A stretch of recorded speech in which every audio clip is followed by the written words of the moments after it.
इतिहास से ग्रहा एक देश यूक्रेन की कहानी। यूक्रेन इतिहास में डूबा एक देश, प्राचीन साम्राज्यों और साहसी लोगों की गूंज रखता है। सीथियन से लेकर कोसैक्स तक संस्कृति और विरासत की एक जीवंत टेपेस्ट्री इस राष्ट्र को सुशोभित करती है। सदियों ने शक्तियों का उदय और पतन देखा, यूक्रेन की आत्मा पर अपनी छाप छोड़ते हुए। एक मध्ययुगीन पूर्वी स्लाव राज्य क्यवन रस ने यूक्रेन की पहचान की नींव रखी, लेकिन इसका रास्ता आसान नहीं था। दोस्तों, आपसे एक छोटी सी मदद चाहिए। वीडियो को पूरा देखें, लाइक करें और अगर नए हैं तो चैनल को सब्सक्राइब करना ना भूलें।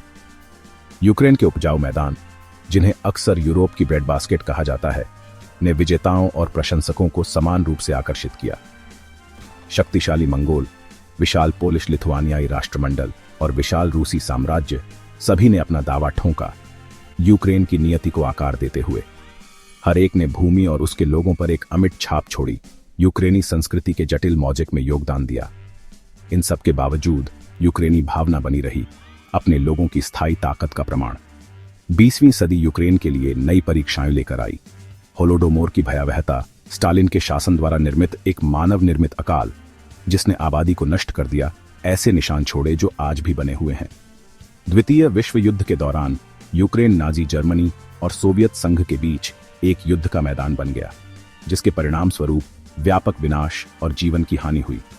फिर भी उथल पुथल के बीच आत्मनिर्णय की इच्छा तेज से जलती रही। 1991 में सोवियत संघ के पतन के साथ यूक्रेन ने आखिरकार अपनी कड़ी मेहनत से हासिल की गई स्वतंत्रता का दावा किया, अपने अशांत इतिहास में एक नए अध्याय को चिह्नित करते हुए। दुनिया ने देखा, जब यूक्रेन ने अपना रास्ता बनाने की यात्रा शुरू की, चुनौतियों से भरी लेकिन आशा से भरपूर एक यात्रा। विश्व मंच पर यूक्रेन भूगोल और जनसांख्यिकी। रणनीतिक रूप से पूर्व और पश्चिम के चौराहे पर स्थित यूक्रेन यूरोप में एक महत्वपूर्ण स्थान रखता है। पूर्व और उत्तर में रूस, उत्तर में बेलारूस, पश्चिम में पोलैंड, स्लोवाकिया और हंगरी और दक्षिण में रोमानिया और मोल्दोवा से घिरा, यूक्रेन विविध संस्कृतियों और विचारधाराओं के बीच एक सेतु का काम करता है। इसका विशाल विस्तार उपजाऊ मैदानों, लुढ़कती पहाड़ियों और विशाल कार्पेथियन पहाड़ों को समेटे हुए है, जो प्रकृति की कलात्मकता का प्रमाण है। 4 करोड़ से अधिक की आबादी के साथ यूक्रेन जातीयताओं और भाषाओं की एक समृद्ध टेपेस्ट्री समेटे हुए है। जबकि यूक्रेनी आधिकारिक भाषा है, रूसी व्यापक रूप से बोली जाती है, जो देश के जटिल ऐतिहासिक संबंधों को दर्शाती है। जीवंत राजधानी कीव और काला सागर पर हलचल भरा बंदरगाह शहर ओडेसा जैसे शहर जीवन से धड़कते हैं, राष्ट्र के लचीलेपन और भावना को दर्शाते हैं। अपनी गर्मजोशी और आतिथ्य के लिए जाने जाने वाले यूक्रेन के लोगों ने पूरे इतिहास में अपनी मातृभूमि का जमकर बचाव किया है। उनका साहस और दृढ़ संकल्प विपरीत परिस्थितियों में चमकता है, उनकी अटूट भावना का प्रमाण। अपने शहरों की हलचल भरी सड़कों से लेकर शांत ग्रामीण इलाकों तक, यूक्रेन की विविध आबादी इसके अनोखे आकर्षण में योगदान करती है। गरिमा की क्रांति कलह के बीच कीव के केंद्र में मैदान नेजलिजनोस्ती पर 2013 में स्वतंत्रता और लोकतंत्र के लिए एक क्रांति प्रज्वलित हुई।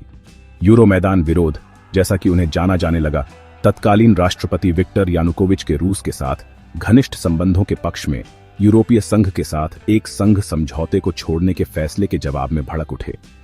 जो शांतिपूर्ण प्रदर्शनों के रूप में शुरू हुआ, वह जल्दी ही यूक्रेन के भविष्य के लिए एक भयंकर युद्ध में बदल गया। छात्र, कार्यकर्ता और आम नागरिक एक अधिक लोकतांत्रिक और पारदर्शी सरकार की साझा इच्छा से प्रेरित होकर अपनी आवाज उठाने के लिए ठंडे तापमान और हिंसक कार्रवाइयों का सामना किया। उन्होंने बैरिकेड्स लगाए, देशभक्ति के गीत गाए और एक ऐसी सरकार के खिलाफ अपनी जमीन पर डटे रहे जो तेजी से सत्तावादी लग रही थी। दुनिया ने विस्मय में देखा जब यूक्रेनियन अपनी नियति चुनने के अधिकार के लिए लड़े। विरोध प्रदर्शन फरवरी 2014 में एक उबलते बिंदु पर पहुंच गए, जब सरकारी बलों ने निहत्थे प्रदर्शनकारियों पर गोलियां चला दी, जिससे दर्जनों लोग मारे गए और सैकड़ों घायल हो गए। स्वर्गीय 100, जैसा कि गिरे हुए प्रदर्शनकारियों को जाना जाता है, स्वतंत्रता के लिए शहीद हो गए। उनका बलिदान राष्ट्र की स्मृति में अंकित हो गया।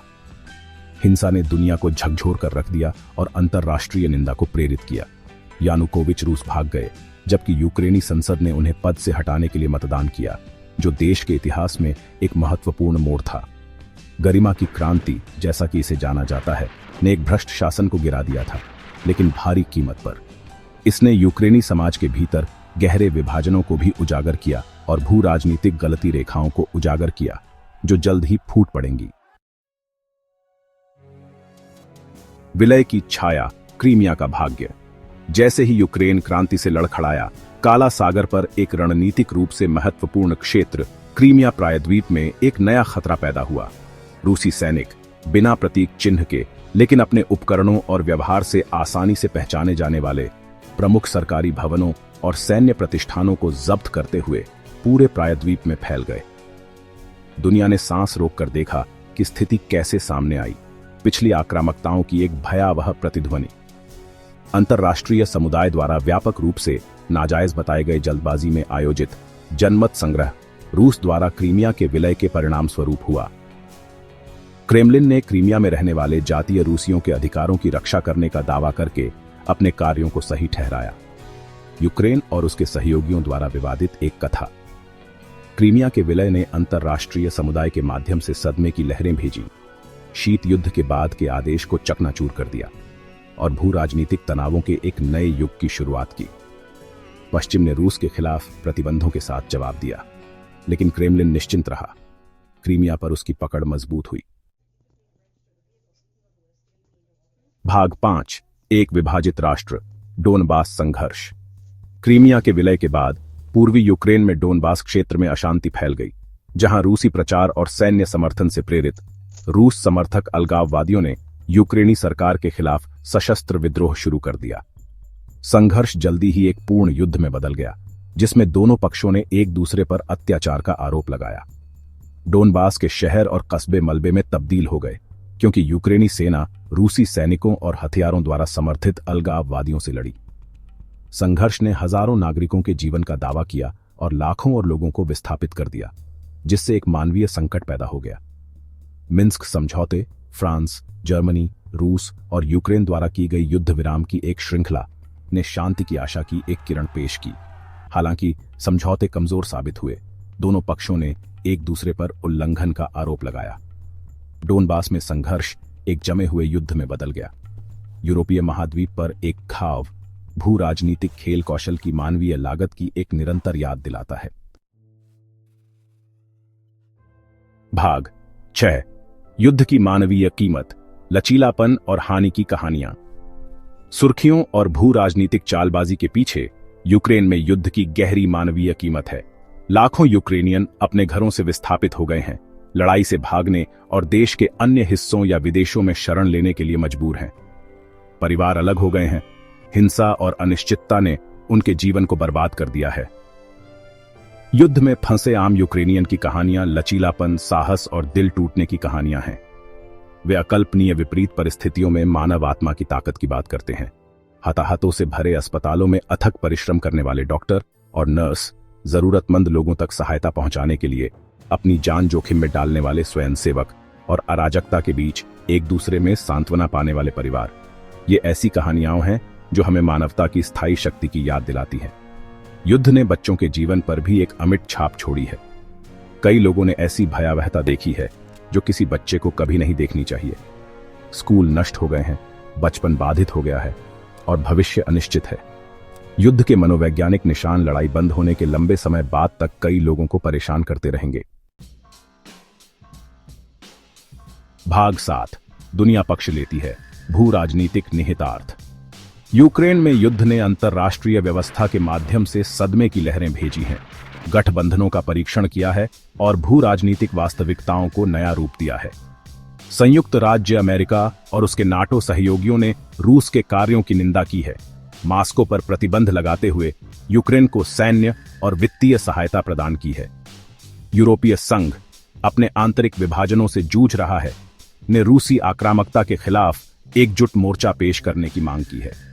संघर्ष ने रूसी ऊर्जा पर यूरोप की निर्भरता को उजागर किया है और अधिक ऊर्जा सुरक्षा की आवश्यकता पर प्रकाश डाला है।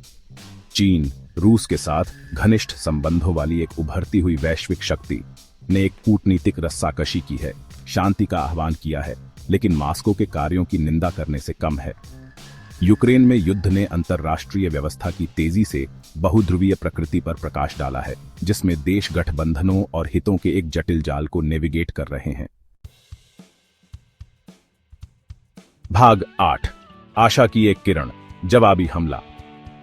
घटनाओं के एक आश्चर्यजनक मोड़ में यूक्रेनी सेना ने 23 के उत्तरार्ध में रूसी ठिकानों के खिलाफ जवाबी हमला किया। पश्चिमी सहयोगियों द्वारा प्रदान किए गए उन्नत हथियारों से लैस यूक्रेनी सैनिकों ने महत्वपूर्ण लाभ कमाए, प्रमुख कस्बों और गांवों को मुक्त कराया जो पहले रूसी सेनाओं के कब्जे में थे। जवाबी हमले ने युद्ध में एक महत्वपूर्ण मोड़ दिया। यूक्रेनी सेना के लचीलेपन और पश्चिमी समर्थन की प्रभावशीलता का प्रदर्शन किया। अपनी सेना की सफलताओं से प्रेरित यूक्रेनी लोग नए दृढ़ संकल्प के साथ अपनी सरकार के पीछे रैली की। जवाबी हमले ने यूक्रेन के लिए अंतर्राष्ट्रीय समर्थन को भी बल दिया। पश्चिमी सहयोगियों ने सैन्य और वित्तीय सहायता प्रदान करना जारी रखने का वचन दिया। भाग 9। आगे देख रहे हैं, यूक्रेन के लिए क्या है। जैसे जैसे यूक्रेन में युद्ध आगे ब्याच रहा है, भविष्य अनिश्चित बना हुआ है। क्या यूक्रेन रूसी नियंत्रण से अपने क्षेत्र को पूरी तरह से मुक्त कराने में सक्षम होगा? क्या रूस नाटो के साथ व्यापक युद्ध का जोखिम उठाते हुए संघर्ष को आगे बढ़ाएगा? क्या अंतर्राष्ट्रीय समुदाय यूक्रेन के लिए अपने समर्थन में एकजुट रहेगा या विभाजन उभरेंगे? इन सवालों के जवाब न केवल यूक्रेन के भाग्य बल्कि यूरोप और अंतर्राष्ट्रीय व्यवस्था के भविष्य को भी आकार देंगे। एक बात निश्चित है, यूक्रेन में युद्ध सभी शामिल लोगों के लिए एक त्रासदी है। संघर्ष की मानवीय कीमत और शांति की नाजुकता की एक कठोर याद दिलाता है। यूक्रेनी लोग, जिन्होंने विपरीत परिस्थितियों में अविश्वसनीय लचीलापन और साहस दिखाया है, एक न्यायसंगत और स्थायी शांति के पात्र हैं। अंतर्राष्ट्रीय समुदाय को स्वतंत्रता और लोकतंत्र के लिए अपने संघर्ष में यूक्रेन का समर्थन करना जारी रखना चाहिए। साथ ही संघर्ष के मूल कारणों को दूर करने और भविष्य की त्रासदियों को रोकने के लिए भी काम करना चाहिए।